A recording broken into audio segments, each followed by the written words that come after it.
गांव में चुड़ैल का खौफ। गांव के लोग हमेशा एक अजीब से डर में जीते थे। रात होते ही बच्चे और बूढ़े सब अपने अपने घरों में बंद हो जाते थे। गांव के एक कोने में एक पुरानी हवेली थी, जिसके बारे में कहते थे कि वहां एक चुड़ैल रहती है। लोग उसे रात वाली चुड़ैल कहते थे। किसी समय उस हवेली में एक सुंदर लड़की रहती थी, जिसका नाम राधा था। वह बहुत दयालु और नेकदिल थी।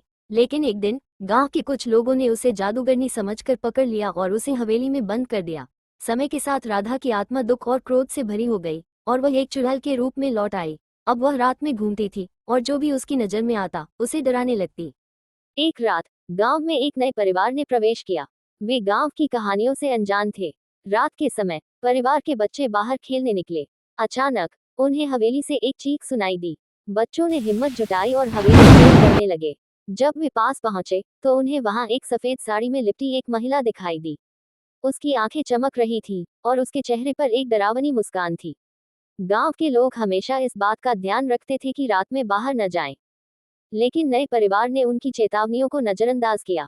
जब अगली सुबह गांव के लोग जागे तो देखा कि बच्चे गायब थे। गांव में हड़कंप मच गया। सभी ने मिलकर बच्चों की तलाश शुरू की, लेकिन कोई सफलता नहीं मिली।